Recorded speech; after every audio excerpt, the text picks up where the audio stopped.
studio. We are so blessed to be here today to discuss about a health topic, dumping syndrome. My name is Wan Faizah, and I'll be the moderator for today's session. First, I would like to introduce our panelists today. To my left is Professor Lim Kuan Pei, Professor of Medicine in Hospital University Science Malaysia, HUSM. Next to her is Professor Nur Adila, the gastroenterologist in Hospital University Science Malaysia. Over there we have Ms. Najwa Tusna as Senior Dietitian in Hospital University Science Malaysia.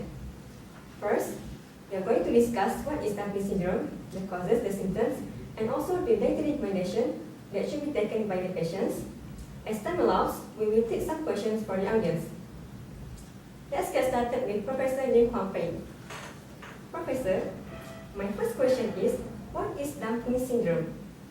So before I explain about what is dumping syndrome, I will talk a little bit on the concept of stomach.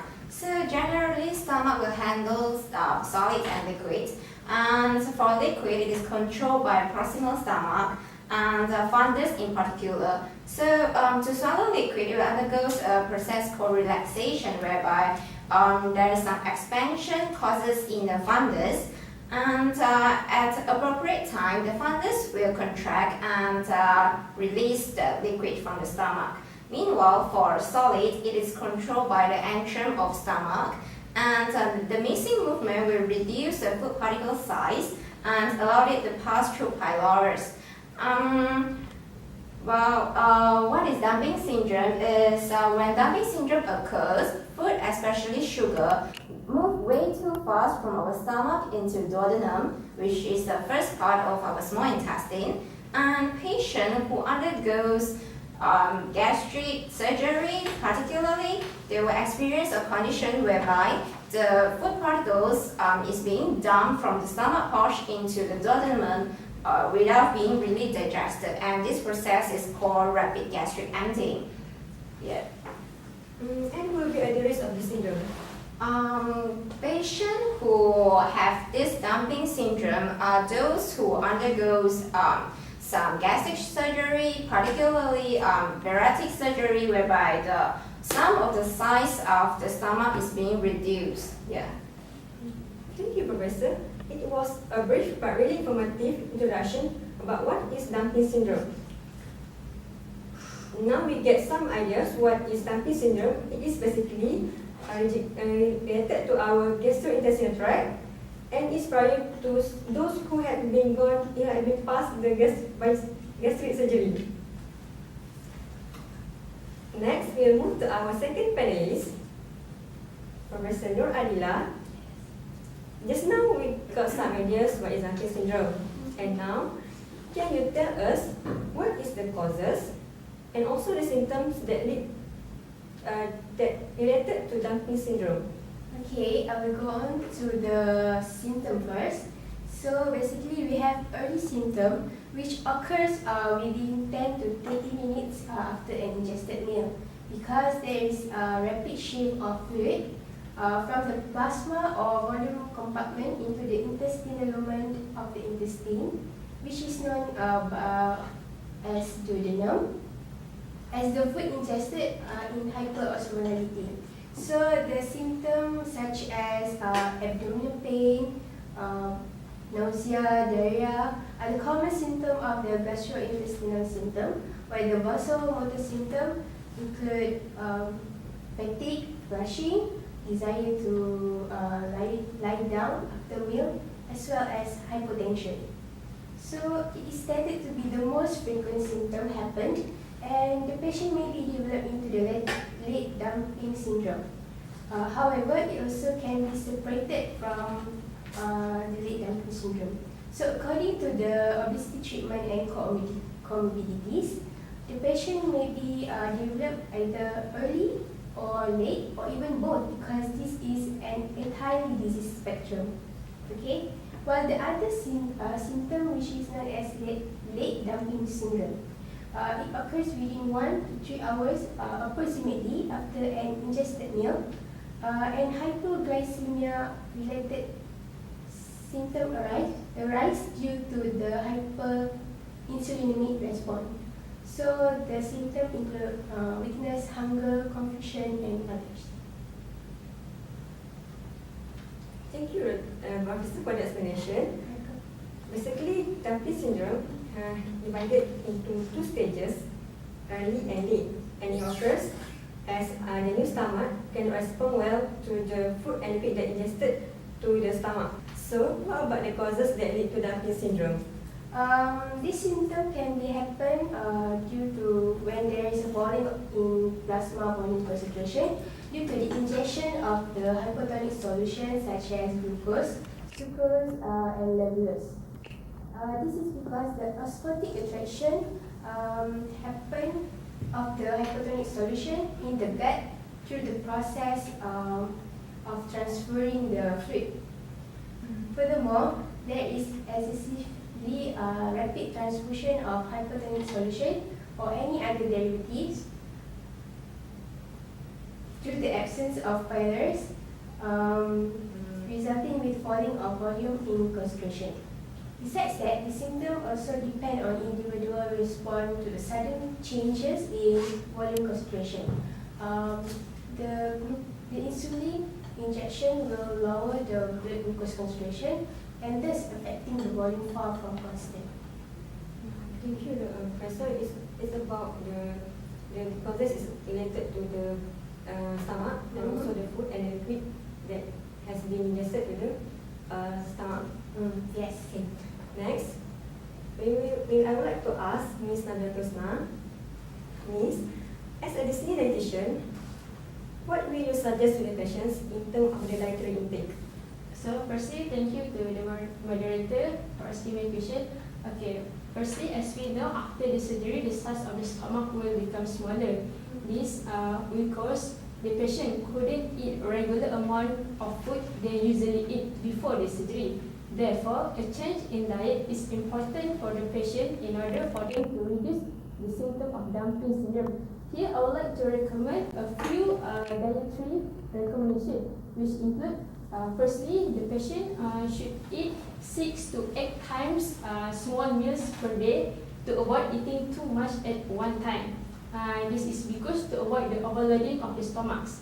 Okay, the patient may eat a larger portions gradually, but first they must take a small portion of food at first. Okay. Secondly, the patient also should try to eat more complex carbohydrates and food that are high in fiber. Such example include vegetables, legumes, whole grains, and fruits. Okay, these foods are known to delay the gastric emptying. Okay, next.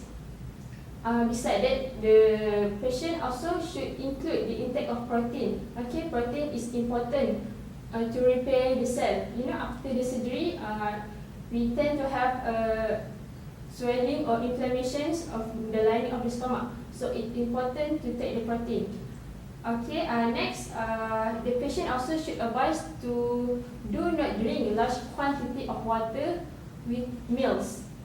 A large quantity of water can increase the stomach volume, thus can trigger the occurring of the dumping syndrome. The patient should advise to do not drink water 30 minutes before the meals and 30 minutes after the meals.